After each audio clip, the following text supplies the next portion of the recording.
한국이 부탄가스 강국이라는 사실은 이미 당연시하게 알고 있는데요. 처음 부탄가스를 만들었던 일본에서 한국의 매출을 보자 믿을 수 없다는 소식이 전해져 빠르게 가져와 봤습니다. 국내 부탄가스 시장이 제자리 걸음을 하고 있는 가운데 해외 시장이 활력소로 톡톡히 작용을 하고 있습니다. 매해 적게는 5%에서 많게는 10% 이상 성장하며 전체 시장 확대를 이끌고 있다는 분석이 나오고 있는데요. 부탄가스 강국으로 자리 잡은 한국과 이에 대한 일본의 반응을 지금부터 전해드리도록 하겠습니다.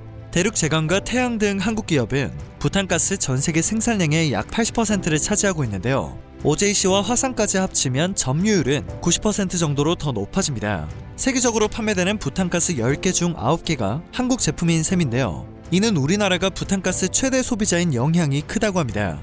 부탄가스의 전 세계 시장 규모는 지난해 말 기준 약 7억 개인데요. 이 가운데 국내 판매량이 2억 개를 살짝 넘고 있습니다. 일본이 약 1억 2천만 개로 2위를 차지했고 중국이 소비를 빠르게 늘려 3위까지 올라선 상황입니다.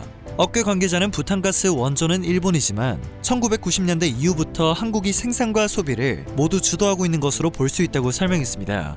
국내 시장 규모는 연간 2억에서 2억 1천만 개로 1990년대와 크게 다르지 않은데요. 그럼에도 전 세계 시장이 최근 10년간 약 5억 개에서 7억 개로 늘어난 것은 한류 영향이 크다는 분석이 나오고 있습니다. 한류가 확산되면서 자연스레 한국 식문화인 K푸드가 전 세계로 확산됐고 이어 끓여먹는 음식 문화가 휴대용이라는 사용 편의성과 맞물리면서 부탄가스 수요를 끌어올리고 있으며 해외 교민은 물론 외국인들이 부탄가스 사용을 꾸준히 늘리는 추세인데요. 한국이 전 세계 생산량의 약 80%의 점유율을 차지하며 해외에서 압도적인 1위를 기록하자 일본에서는 한국의 부탄가스는 모조품에 불과하다는 비아냥 섞인 반응이 쏟아지고 있습니다. 해당 소식이 전해지자 일본 네티즌들은 성능을 비교해보면 한국의 부탄가스는 최하위일 것이다. 한국의 부탄가스는 대충 만들자는 생각으로 만들어져 위험하다. 저렴한 가격을 앞세우니 당연히 많이 팔릴 수밖에 없는 것이 아닐까? 그것은 전혀 기쁜 일이 아닐 것이다와 같은 반응을 보이고 있습니다. 그러나 한국의 부탄가스는 각국에서 높은 성능을 가진 제품으로 평가되고 있습니다. 국내에서 생산된 부탄가스는 전 세계 약 70개 국가로 수출되고 있는데요.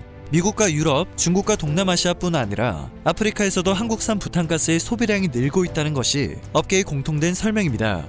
한국산 부탄가스 소비량이 높은 나라에서는 한국에서 생산된 부탄가스는 안전하다는 신뢰를 갖게 해준다. 한국이 아니라 일본이 부탄가스의 원조였다니 굉장히 의외다 라는 반응을 보이고 있습니다. 심지어 일본 마트에서도 대부분 한국산 제품을 판매하고 있는 것이 현실입니다. 국내와 해외 할 것 없이 최근 잘 팔리는 것은 폭발 방지 기능이 적용된 제품인데요. 원조인 일본의 부탄가스보다 훨씬 안전한 제품이라는 평가를 받고 있습니다. 일반 부탄가스는 용기 안에 고압가스가 담겨있고 여기에 열이 가해지면 안에서 팽창하면서 폭발할 위험이 있는데요. 대륙제강은 내부 압력 상승으로 폭발 위험이 생기면 용기 상단의 안전링이 열리며 폭발을 막아주는 맥스 부탄으로 각국에서 인기몰이를 하고 있습니다.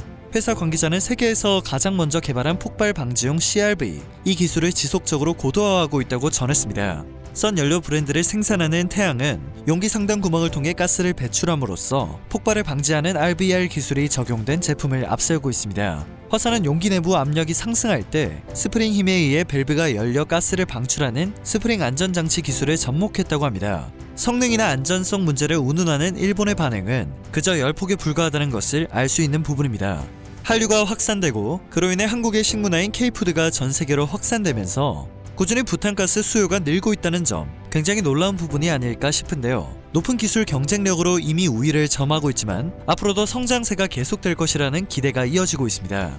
국가 브랜드 어워드는 각국 전직 현직 외교관들과 글로벌 홍보 전문가들이 올해 40개국을 대상으로 발표한 국가 브랜드 순위를 뜻합니다. 관광과 보건위기 관리, 경제 세 가지 분야에서 순위를 매기고 있는데요. 지난해 한국은 경제 분야에서 1위, 보건위기 관리에서 3위를 기록했습니다. 외신들이 이를 앞다퉈 보도할 만큼 놀라운 성과였지만 생각보다 국내 언론에서는 해당 내용이 보도되지 않아 의외라는 생각이 들었던 기억이 나는데요. 반도체와 스마트폰, 의약품과 건설, 조선, 자동차, 부탄가스 등 메이드 인 코리아의 위상은 점점 더 높아져가는 듯합니다. 어떤 분야이든 한국이 손을 대면 세계 어느 곳에 내놓아도 손색이 없다는 점이 정말 자랑스럽게 여겨집니다. 오늘 전해드릴 소식은 여기까지입니다. 영상이 정보가 되셨다면 그것만으로도 감사드립니다. 늘 새롭고 유익한 뉴스를 전하는 로버튜브 되겠습니다.